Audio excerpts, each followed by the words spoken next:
പക്ഷേ ഇതാ ഒന്ന് ആലോചിച്ച് നോക്ക്, ഒരു പ്രാവശ്യം ചെയ്ത് നമ്മൾ മറക്കാറുണ്ട്, 2 പ്രാവശ്യം ചെയ്തത് മറക്കാറുണ്ട്, പക്ഷേ 1000 തവണ ചെയ്തത് മറക്കാൻ പറ്റുമോ? ഈ ഇരിക്കുന്ന ഒരാൾക്കും ഓർമ്മിക്കാൻ കഴിയില്ല. ഉണ്ടെങ്കിൽ ഒന്ന് കൈപൊക്കിയേക്കുക. ഉമ്മ നമുക്ക് ഒരു പ്രാവശ്യമെങ്കിലും മുലപ്പാല് തന്ന രംഗത്തിനെ ഒരാൾക്കും ആലോചിച്ചെടുക്കാൻ കഴിയില്ല. ഇവിടെ പ്രിയപ്പെട്ടവരെ നമ്മൾ അറിയേണ്ടത്, മുതിർന്ന ഒരാൾക്കും അഥവാ ഒരു 10 വയസ്സ് കഴിഞ്ഞ കുട്ടിക്ക് പോലും ഓർക്കാൻ കഴിയില്ല ഉമ്മ നമുക്ക് പാല് തന്നു എന്നത്. 2 വയസ്സിന്റെ ഉള്ളിലല്ല കുട്ടികളെ നോക്കേണ്ടത്, അത് കഴിഞ്ഞിട്ടുള്ള 5 വർഷമുണ്ട് അഥവാ 7 വയസ്സിന്റെ ഇടയിൽ നമ്മുടെ കുട്ടികൾക്ക് കൂടുതലായി വിശുദ്ധ ഖുർആൻ കേൾപ്പിക്കണം.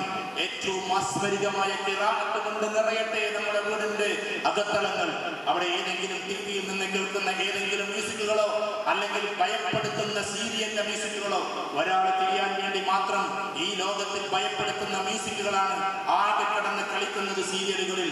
ആ സീരിയൽ കണ്ട് കണ്ട് മാനസിക രോഗം വരെ വരുന്ന ആളുകൾ, അഥവാ ഒന്നിനും സമയമില്ലാതെ സീരിയലിന് വേണ്ടി കാത്തിരിക്കുന്ന ആളുകൾ. നിങ്ങൾ പോയി നോക്കൂ, ഭ്രാന്താലയങ്ങളിൽ പോലും സീരിയലിന് അഡിക്റ്റായി സീരിയലോ ഫോബിയയും സീരിയലോ മാനിയയും നടപ്പിലാക്കി വരുന്ന കുറെ ഉമ്മമാരെ നിങ്ങൾക്ക് കാണാം, കുറെ അമ്മമാരെ നിങ്ങൾക്ക് കാണാം. ഒരിക്കലും നമ്മൾ അഡിക്റ്റ് ആകരുത്, അതിന് ഒരിക്കലും ആ ലോകത്തിലേക്ക് നമ്മൾ പോകരുത്. കാണാം കേൾക്കാം എന്നത് അനുവാദമുണ്ടെങ്കിൽ ഓക്കെ. എന്റെ വീട്ടിൽ ഏതായാലും ടി വി ഇല്ലാത്തത് കൊണ്ട്, ഞാൻ ഇതുവരെ അത് ഉപയോഗിക്കാത്തത് കൊണ്ട് ഇന്നും ഞാനത് പറയും. അതിന്റെ പേരിൽ വിദ്യാഭ്യാസം കുറഞ്ഞിട്ടില്ല, അതിന്റെ പേരിൽ നമുക്ക് സാധ്യതകൾ കുറഞ്ഞിട്ടില്ല.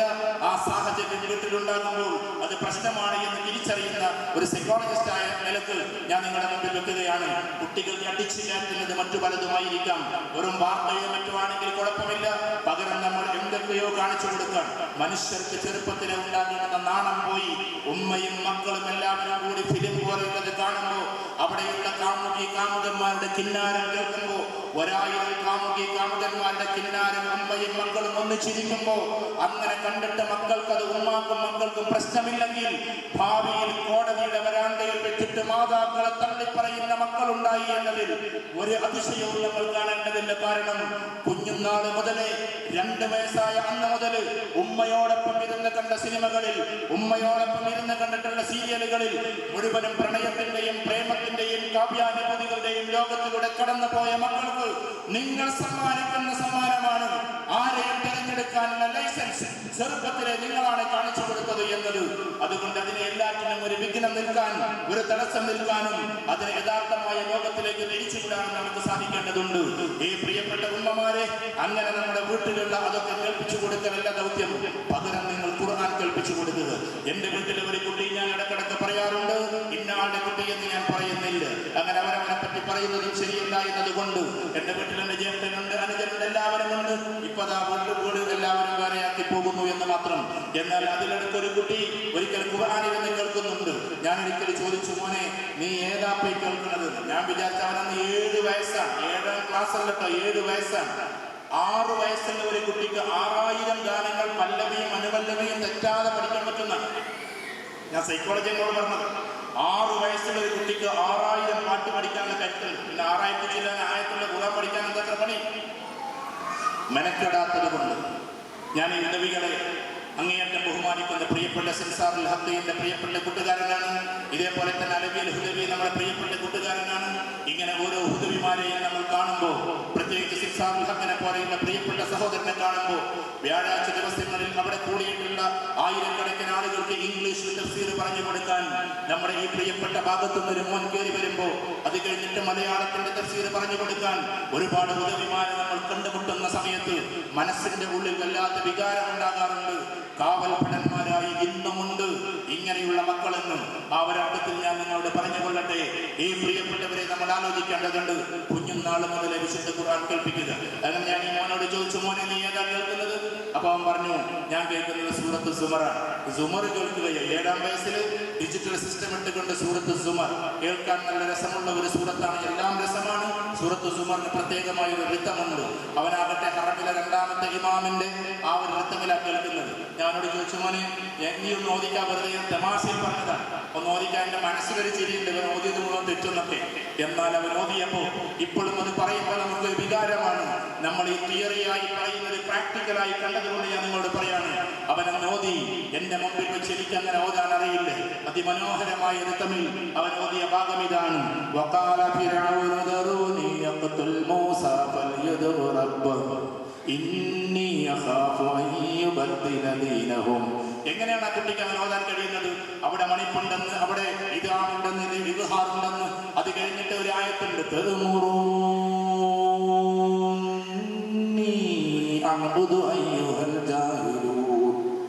എങ്ങനെയാണ് അവിടെ ഒരു മദ്ദുണ്ടെന്ന്, മദ് അസലി, മദ് ഫറഇ, മദ് ഫറഇ തന്നെ മദ് മുത്തസിൽ, മുൻഫസിൽ, മദ് ആരിദ്, മദ് ലാസിം ഉണ്ടെന്ന് ആ കുട്ടി എങ്ങനെയാ പഠിച്ചത്?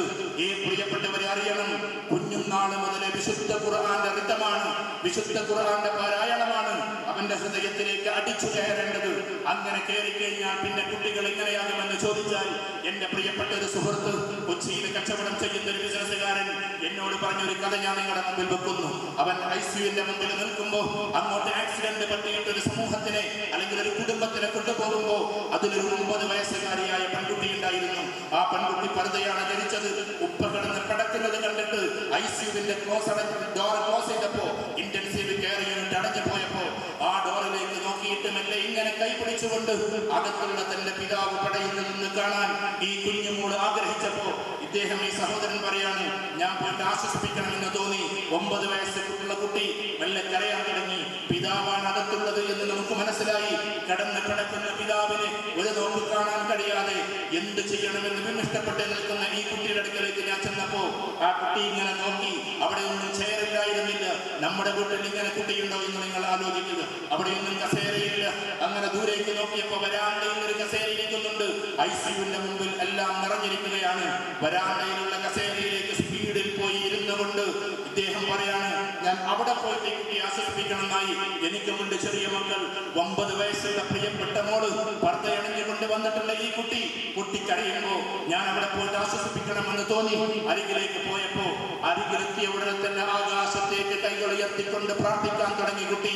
കണ്ണുനീരലിപ്പിച്ചുകൊണ്ട് പ്രാർത്ഥിക്കുന്ന മകൾ 2 മിനിറ്റ് കൊണ്ട് പ്രാർത്ഥന നിർത്തുമെന്ന് മനസ്സിലാക്കി ഞാൻ കാത്തിരുന്നു. പക്ഷേ അരമണിക്കൂറോളം അദ്ദേഹം പറയാണ്, അരമണിക്കൂറോളം കരഞ്ഞ് തന്റെ പിതാവിന് വേണ്ടി പ്രാർത്ഥിക്കുന്ന ഈ കുഞ്ഞുമോളെ കണ്ട കഥ പറയുമ്പോ, ഈ വ്യാപാരിയായ കൊച്ചിയിലെ കച്ചവടം ചെയ്യുന്ന കച്ചവടക്കാരൻ നമ്മളോട് പറയുമ്പോ, എന്തിനാ സാറേ നമുക്ക് ലക്ഷങ്ങളും കോടികളും, ഇങ്ങനെ ഒരു മോളുണ്ടായാൽ പോരെ? നമുക്ക് എന്തെങ്കിലും ഒന്ന് സംഭവിക്കുമ്പോഴേക്ക് ആകാശത്തിന്റെ ദർബാറിലേക്ക് കൈകൾ ഉയർത്തിക്കൊണ്ട് അല്ലാഹുവിന്റെ അർശിനെ പിടിച്ചു കുളിക്കാൻ കരുത്തുള്ള മക്കൾ ഉണ്ടാകുമ്പോ, പ്രിയപ്പെട്ടവരെ നമ്മൾ ആലോചിക്കണം. ഇതാണ് ഞാൻ നിങ്ങളോട് പറയുന്നത്. നമ്മുടെ മക്കളെ ഇതിലേക്കാക്കി മാറ്റണം. നമ്മുടെ വീടിന്റെ സാഹചര്യം ആലോചിക്കുക. നമുക്ക് എന്തെങ്കിലും വന്നാൽ ഇങ്ങനെ പ്രാർത്ഥിക്കാനുള്ള ഒരു മോളുണ്ടോ നമ്മുടെ വീട്ടിൽ? നമുക്ക് എന്തെങ്കിലും വന്നാൽ ഇങ്ങനെ അല്ലാഹുവിലേക്ക് തിരിയാനുള്ള ഒരു മോനുണ്ടോ വീട്ടിൽ? ഇല്ല എന്നാണ് മറുപടിയെങ്കിൽ, പ്രിയപ്പെട്ട രക്ഷിതാക്കളെ ആലോചിക്കണം. നമ്മൾ നമ്മുടെ മക്കളെ വളർത്തുന്നത് യഥാർത്ഥമായ ചിട്ടയിലല്ല എന്ന് നമ്മൾ മനസ്സിലാക്കേണ്ടതുണ്ട്. നമുക്കൊരു പനി വരുമ്പോ, നമുക്കൊരു പനി പിടിച്ച് കിടക്കുമ്പോ, നമ്മുടെ നെഞ്ചിന്റെ ഉള്ളിൽ ഒരു പെയിന് വരുമ്പോ, ഒരു വേദന വരുമ്പോ, നമ്മുടെ തലവേദനിച്ചിട്ടൊന്ന് കിടക്കുമ്പോ നമ്മുടെ തലയിൽ തടവിക്കൊണ്ട് ചെല്ലേണ്ടുന്ന പ്രാർത്ഥന കുഞ്ഞുമോള് ചെല്ലണം. 10 വയസ്സുള്ള മോള് നമ്മുടെ അരികിൽ വന്നിട്ട് ആകാശത്തേക്ക് കണ്ണുകൾ ഉയർത്തിയിട്ട് പറയണം, അല്ലാഹുമ്മ അദ്ഹിബിൽ ബഅസ റബ്ബന്നാസ് വശ്ഫി അൻത ശാഫി ലാ ശിഫാ ഇല്ലാ ശിഫാഉക ശിഫാഅൻ ലാ യുഗാദിറു സഖമാ. അല്ലാഹുവേ, നീ എന്റെ പിതാവിന്റെ, നീ എന്റെ മാതാവിന്റെ ഈ നമ്പരത്തെ മാറ്റിക്കൊടുക്കൂ എന്ന് പ്രാർത്ഥിക്കുന്ന 5ാം ക്ലാസ്സിൽ പഠിക്കുന്ന 10 വയസ്സുകാരിയായ മോന് നമുക്കുണ്ടാകണം. 10 വയസ്സുകാരനായ മോന് നമുക്കുണ്ടാകണം. അതിനാണ് ഈ കുടുംബ സംഗമങ്ങൾ കൂടുന്നത്. അതിനാണ് നമ്മളിവിടെ ഒരുമിച്ച് കൂടിയിട്ടുള്ളത്. കുടുംബത്തെ ആ മൂല്യത്തിലേക്ക് കൊണ്ടുപോകാൻ, കുടുംബത്തെ ഈ ഒരു രീതിശാസ്ത്രത്തിലേക്ക് വീണ്ടും കൊണ്ടുപോകാൻ ഈ പാലത്തിങ്കൽ കുടുംബ സംഗമത്തിൽ നമുക്ക് സാധിച്ചുവെങ്കിൽ കുട്ടികളെ എങ്ങനെ നോക്കണം, അവരുടെ വിദ്യാഭ്യാസത്തിൽ എന്തൊക്കെ ചെയ്യണം, യുവാക്കളുടെ ശാക്തീകരണത്തിൽ എന്തൊക്കെ ചെയ്യണം. പ്രിയപ്പെട്ട യുവാക്കളെ, നിങ്ങൾ കുടുംബത്തിന്റെ പ്രതീക്ഷയാണ്, നിങ്ങൾ സമൂഹത്തിന്റെ പ്രതീക്ഷയാണ്, നിങ്ങൾ ഭാരതത്തിന്റെ പ്രതീക്ഷയാണ്. കല്യാണം പോലും കഴിക്കാത്ത പ്രധാനമന്ത്രി പണ്ട് മുസ്ലിം യുവാക്കൾക്കെതിരെ പ്രധാനപ്പെട്ടും സംസാരിച്ചിരുന്ന കാലത്ത് നിങ്ങൾ ആലോചിക്കണം, ഇവിടെ യൂത്ത് കൂടുന്നു എന്ന്, ഇവിടെ വല്ലാണ്ട് മുസ്ലിം കമ്മ്യൂണിറ്റി കൂടുന്നു എന്ന് ഏകദേശം ഒരു 10 വർഷത്തോളമായി പറഞ്ഞുകൊണ്ടിരിക്കുന്ന പ്രധാനമന്ത്രി കഴിഞ്ഞ വർഷം അമേരിക്കയിൽ പോയപ്പോ നിങ്ങളുടെ ഇന്ത്യയുടെ സ്ട്രെങ്ത് എന്തെന്ന് ചോദിച്ചപ്പോ പ്രധാനമന്ത്രി പറഞ്ഞത് യൂത്താണ് ഞങ്ങളുടെ സ്ട്രെങ്ത് എന്നാണ്. ഏതൊരു നാക്കുകൊണ്ടാണോ ആ സ്ട്രെങ്തിനെ മനസ്സിലാകാതെ പോയത്, ആ നാക്കുകൊണ്ട് പറഞ്ഞത് യൂത്താണ് ഞങ്ങളുടെ സ്ട്രെങ്ത് എന്നാണ്. ഒരു രാജ്യത്തിന്റെ സ്ട്രെങ്ത് യൂത്താണ്. അതേപോലെ തന്നെ യുവാക്കളാണ്, യുവതികളാണ്. ഇതേപോലെ തന്നെ ഒരു സമൂഹത്തിന്റെ കരുത്തതാണ്, മതമൂല്യത്തിന്റെ കരുത്തതാണ്. നാളെ നമുക്ക് വേണ്ടി, നിങ്ങൾക്ക് വേണ്ടിയാണ് അല്ലാഹുവിന്റെ അർശ് പറാമർശത്തിന്റെ ഒരു ഭാഗം പോലും ഒഴിവാക്കി വെച്ചിട്ടുള്ളത്. അവനൊരു യുവാവാണ് എന്ന് പറഞ്ഞ് അല്ലാഹു പരിചയപ്പെടുത്തുന്ന റസൂലുള്ളാഹി സ്വല്ലല്ലാഹു അലൈഹി വസല്ലം പരിചയപ്പെടുത്തിയത് യുവാക്കളെയും യുവതികളെയുമാണ്. 17 വയസ്സുകാര്, നിന്റെ വയസ്സ് ചെറുതാണെന്ന് നീ വിചാരിക്കരുത്. നീ എന്തെങ്കിലും കളിച്ചു നടക്കേണ്ടുന്ന പ്രായമല്ല. ഇന്ത്യയിലേക്ക് ഈ ദീനിനെ കൊണ്ടുവന്നത്, ഉത്തരേന്ത്യൻ ഭാഗത്ത് ശക്തിപ്പെടുത്തിയത് മുഹമ്മദ് ബിൻ ഖാസിം എന്ന് പറയുന്ന 17 വയസ്സുകാരനാണ് എന്ന് നീ ആലോചിക്കണം. അഥവാ ഭാരതത്തിലേക്ക് ദീനെ ശക്തമായി വ്യാപിപ്പിക്കാൻ മാലിക് മദിനാനും സംഘത്തിനും ശേഷം വന്നത് മുഹമ്മദ് ബിൻ ഖാസിമാണ്. 17 വയസ്സാണ് അദ്ദേഹത്തിന് ഉണ്ടായിരുന്നത് എന്ന് തിരിച്ചറിയാൻ പറ്റണം. ഈ പ്രിയപ്പെട്ട 17കാര്, നീ ആലോചിക്കേണ്ടതുണ്ട്. ഈ ഖാസിമിനെ പോലെ തന്നെയാണ് റസൂലുള്ളാഹി സ്വല്ലല്ലാഹു അലൈഹി വസല്ലമയുടെ അവസാനത്തെ യാത്രാ സംഘം പുറപ്പെടുവിക്കുമ്പോൾ ഉമർ റളിയല്ലാഹു തആല സംഘത്തിലുണ്ടായിരിക്കെ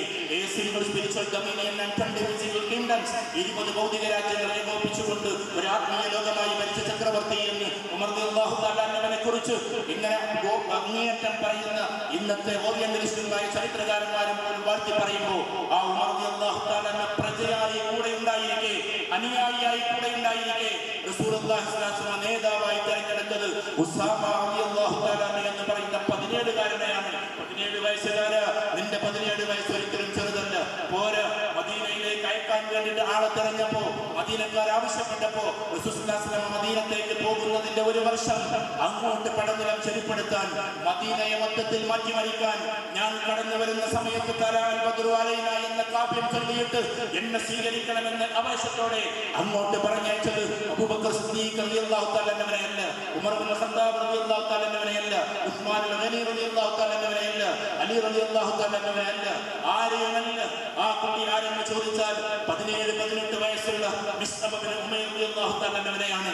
മിസ്അബ് നീ പോയെന്ന് പറഞ്ഞ് യാത്രയാക്കുന്ന സമയത്ത് ഒരു കൊല്ലം കൊണ്ട് മദീനയെ മുഴുവൻ മലക്കത്തിൽ അങ്ങേയറ്റം മാറ്റിമറിക്കാൻ ശക്തമായത് ഉസാമ റളിയല്ലാഹു തആല അൻഹുവിനെ പോലെ ശക്തമായ യുവാവായിരുന്നു. ആരെന്ന് ചോദിച്ചാൽ മിസ്അബ് ഇബ്നു ഉമൈർ. അതുകൊണ്ട് യുവാക്കളെ, പ്രിയപ്പെട്ട വിദ്യാർത്ഥികളെ, നിങ്ങളുടെ പ്രായം ചെറുതല്ല. നിങ്ങൾ ഇന്ന് ആദരിക്കുന്നു, ഞാൻ നിർത്താൻ പോവുകയാണ്.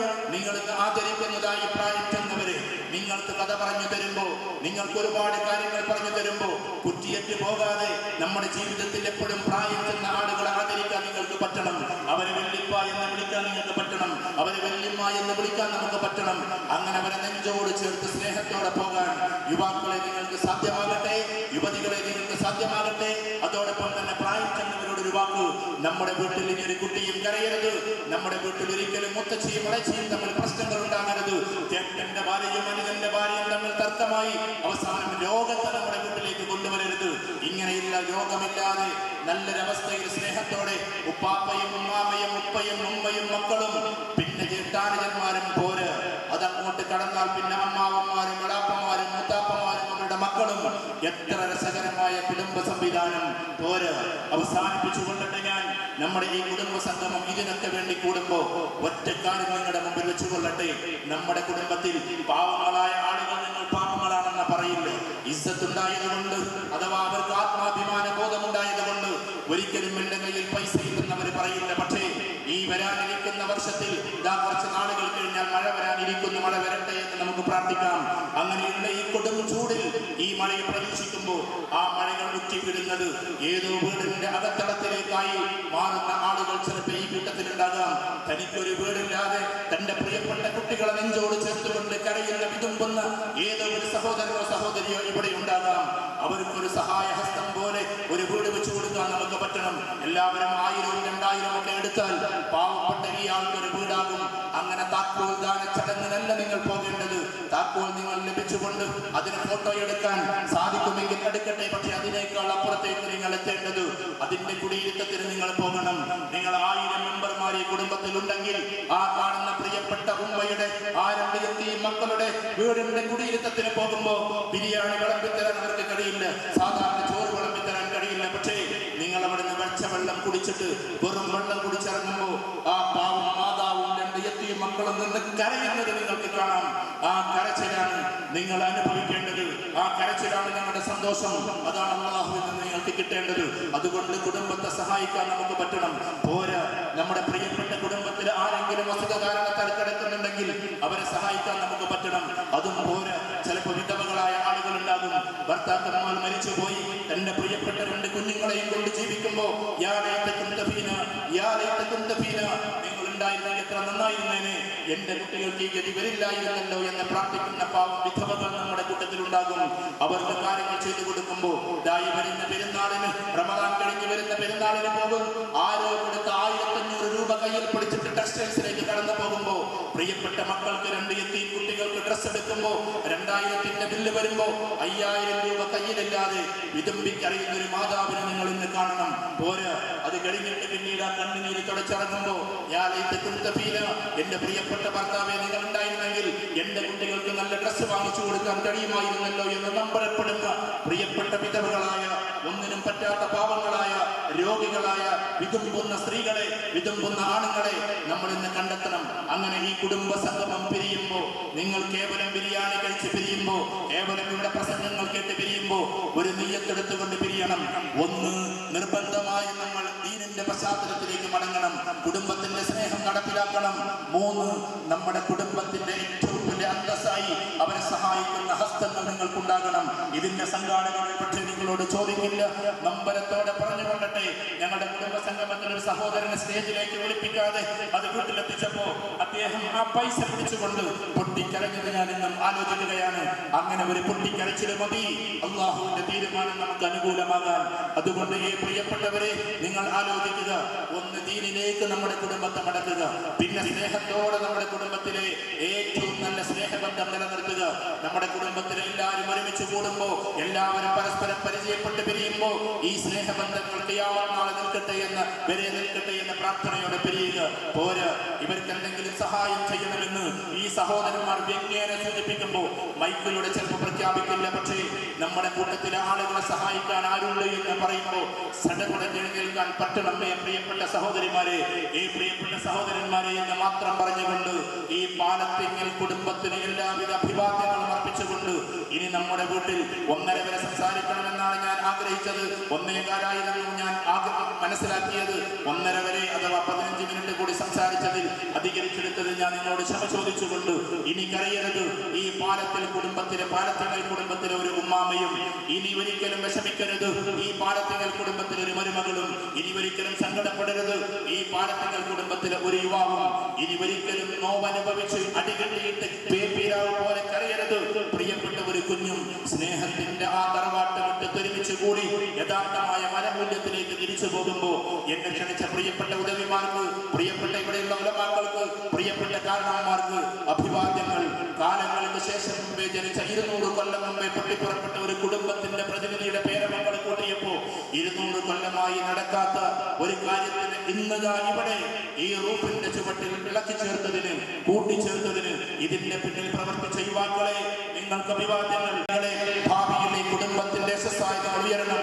ലോകത്തിന്റെ നെറുകയിൽ പോയി വിദ്യാഭ്യാസം നേടുമ്പോൾ മൂല്യബോധത്തോടെ തിരിച്ചു വരണമെന്ന് മാത്രം പറഞ്ഞുകൊണ്ട് പാലത്തിങ്ങൽ കുടുംബത്തിന് എല്ലാ അഭിവാദ്യങ്ങളും അർപ്പിച്ചുകൊണ്ട് ഞാൻ എന്റെ വാക്കുകൾ ഉപസംഹരിക്കുന്നു. നിങ്ങൾക്ക് നന്ദി. അസ്സലാമു അലൈക്കും വറഹ്മത്തുള്ളാഹി വബറകാതുഹു.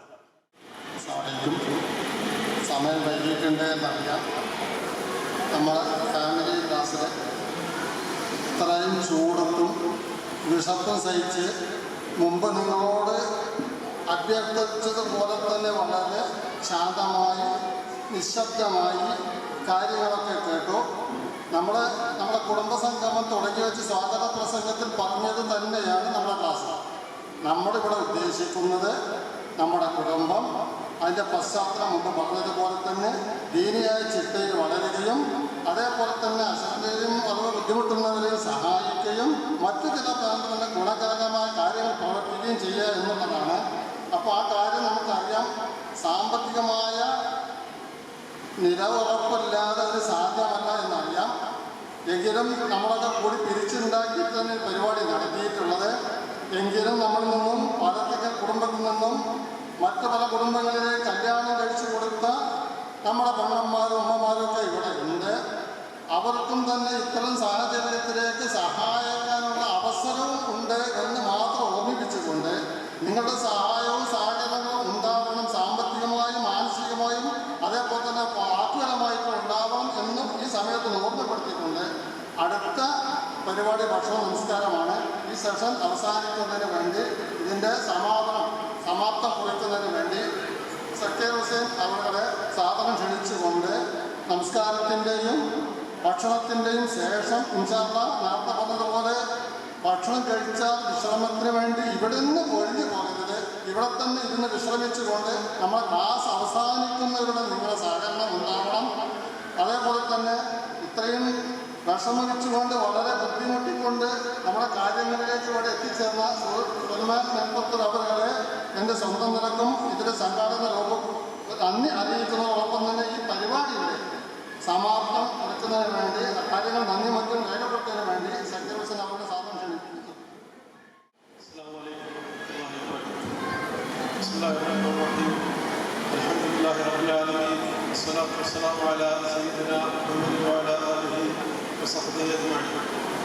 ആദരണീയനായ അധ്യക്ഷൻ,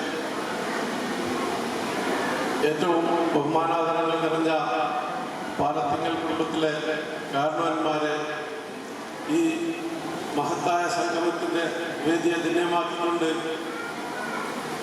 കുടുംബജീവിതത്തെക്കുറിച്ചും അതിൻ്റെ എല്ലാ മേഖലകളെയും പ്രതിപാദിച്ചുകൊണ്ട് വളരെ പഠനാർഹവും ചിന്താർഹവും ജീവിതത്തിൽ പകർത്താവുന്നതുമായ ഒരു ക്ലാസ് ഇവിടെ നമുക്ക് സമ്മാനിച്ച ആദരണീയനായ സുലൈമാൻ നെൽപ്പത്തൂർ സാബ്, മറ്റ് ഇവിടെ സന്നിഹിതരായിട്ടുള്ള കുടുംബത്തിലെ എല്ലാ സഹോദരന്മാരെ, കുട്ടികളെ,